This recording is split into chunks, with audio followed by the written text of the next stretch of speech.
So I'm lovingly calling tonight's sermon Reflections on Easter 2011, which should basically be called Paisley's Bitch Fest. But, I mean, come on, let's be fair. I'm the guy who records the song 52 Churches, which is about all these churches popping up everywhere and ministers who only care about the money they're going to get to build their nice buildings, but they don't reach out to people at all. I'm the guy that records, writes, and records, and makes a killer movie about sad Christmas.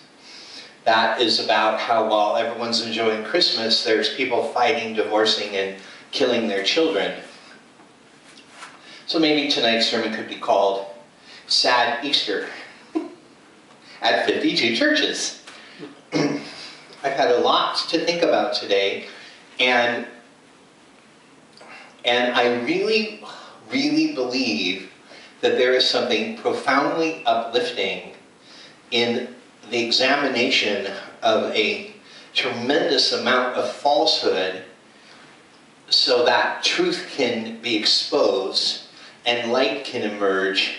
And I'm just saying this I'm saying by faith this will have a happy ending. Because I did not, as I usually do, rehearse in my study in front of a mirror and have my wife come in and hear my 4-point sermon. He's just being silly. Give him a stack of cookies right before he starts to see what he's like. I found out today everything you never want to know about Easter. For instance, it's named after a really bad movie with Warren Beatty and Dustin Hoffman. Did you know that? Ishtar. That's where Easter comes from, Ishtar. Does anyone know who Ishtar is? I'm not telling. Someone has to stop talking about this stuff. I'll start by stopping.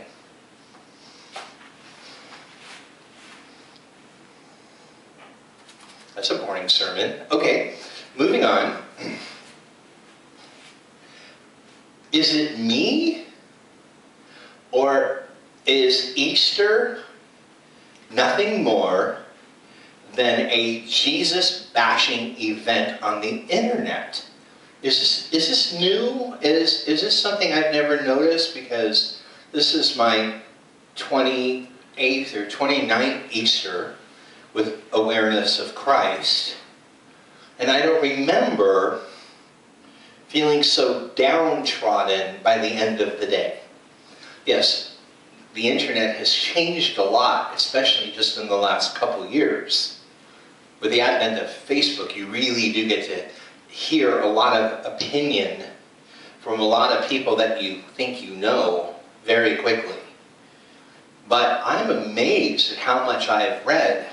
I just went on the internet right before we started, and I could have, if I had time, read the origin of why we wear Easter bonnets. I know the answer. Bad hair. I mean, this stuff's really important. And who started Easter? Did God start it? Did the pagans start it? Did we steal it from the pagans? Did the early Christians start it? Did the pagans steal it from us? Did we take it back? Did Columbus discover America? Did the Indians really serve turkey? Should we give them more than casinos? I'm confused. It's all the same. It's all white bread Americana stripping days and words and events and peoples and cultures of their meaning, purpose, and dignity in the name of commerce, covered with the cloak of religion. Now, everybody knows, and if you don't know, I'm really pissy about holidays. Bah humbug. I still am aware they happen every year. And I still think they are a golden opportunity. They are a golden opportunity for believers to come forward and preach the good news. A friend of mine who's a really strong believer posted the Dolly Parton song He's Alive, on her Facebook, and I saw it, and it's one of my favorite songs of all time, by one of my favorite artists of all time.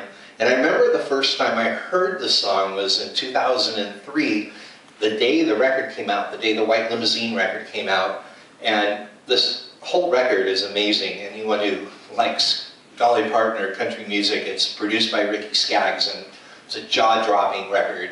And at the end of this amazing record that just has one amazing song after another, she does this huge, overblown, thank you Jesus, gospel song.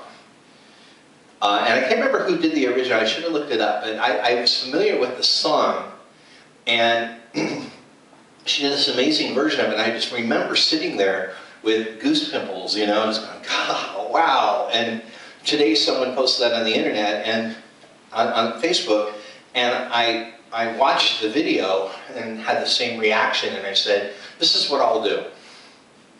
Because I didn't know what to do. It's the day that you're supposed to post something nice on your Facebook. And I was like, I gotta post something. And I just posted it. Without any explanation, I just posted it and said, in my mind, I said, it's finished. This says everything.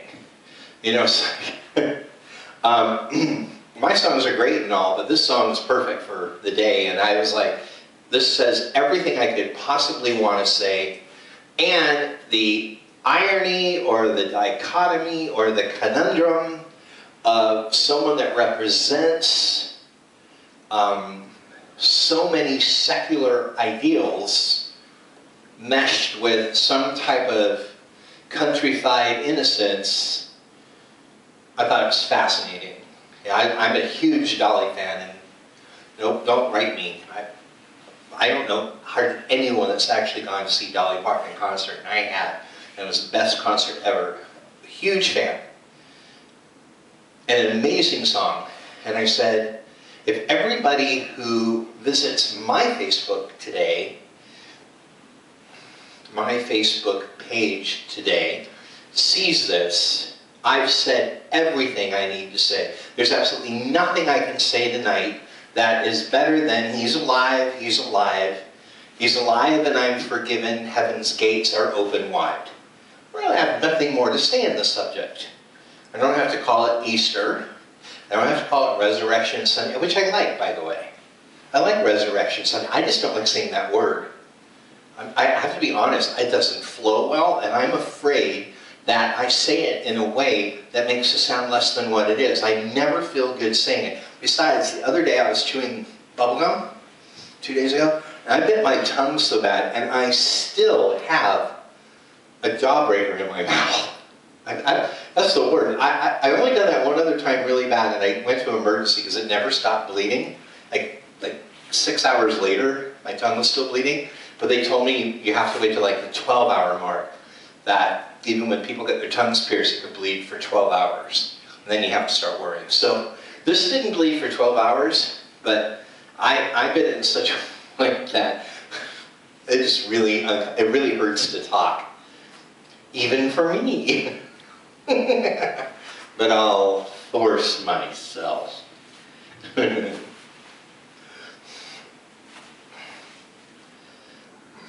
Bunny rabbits, colored eggs,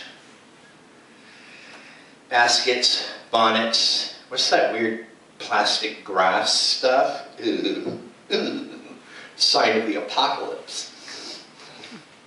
Chocolate bunnies that are hollow on the inside. If that doesn't prove this is a satanic holiday, who on earth? Do you remember when we were young and the chocolate bunnies were always unhollow? They were solid.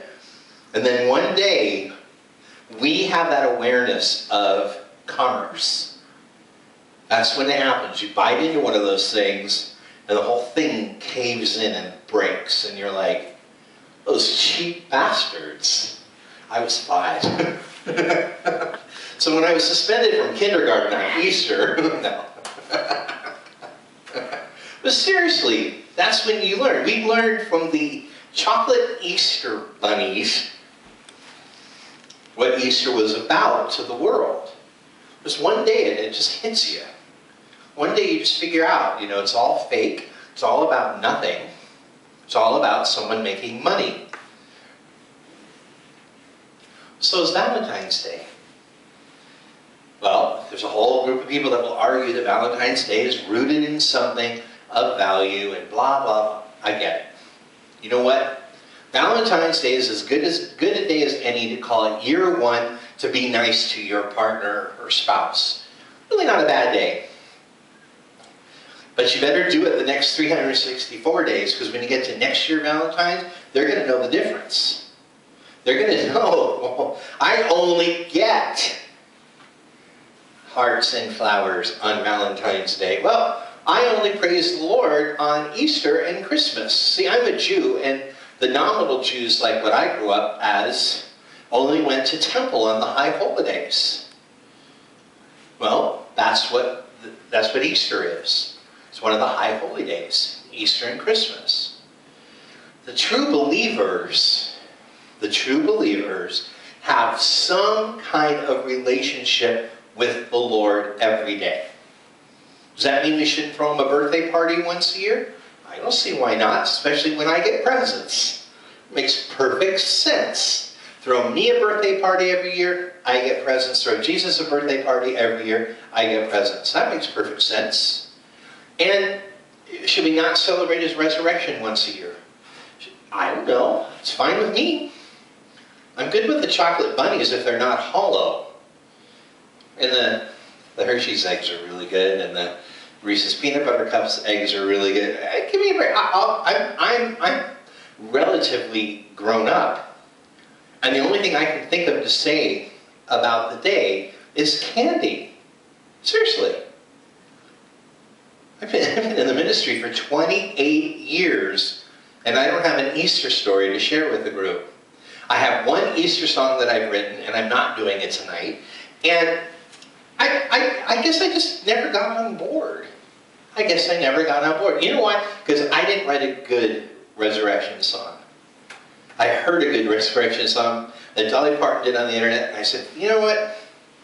Woody Allen could do it, I could do it. The year he was nominated for Hannah and Her Sisters, which is a picture-perfect Woody Allen film, David Lynch did Blue Velvet, and Woody Allen stopped promoting himself for an Oscar. He said, Blue Velvet's a better movie. He was right. And I thought it was amazing that someone actually just said, I don't want to compete against something I know is better, and it's going to change the future of cinema. Well, I think there are really great songs about the resurrection.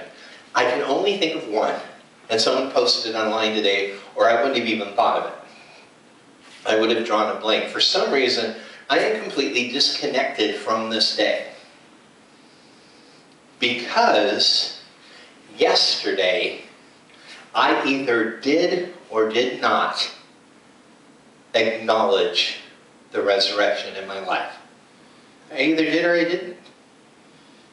And this is a very uncomfortable pattern of speech for me. Because there's someone else that says, what does the resurrection mean to you? I dare someone to say that in my presence.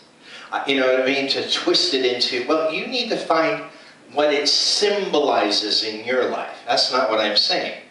I mean, Jesus was resurrected. How much do I get that? And how much do I get the power and authority that comes with that as someone who claims to be walking with the guy? I'm in his posse. And how much of that has actually rubbed off on me in my life? That's what I'm saying. And to whatever degree I celebrated it yesterday, it's either been there, done that, because I already did my celebrating, or there's shame today. Because I woke up today and said, uh-oh. I know a good sermon is, I celebrated so much yesterday I forgot today was Easter. That's a good sermon. You know what I'm saying? Oh, today's Easter? I thought yesterday was, and the day before, and the day before, and the day before, and the day before. Now that makes you look like a very spiritual man of God. If you meet him, give him my number. I think that it's just me. The outpouring, I get a lot of rabbit ears. You know, it must be Easter. There's all these bunny rabbits going on.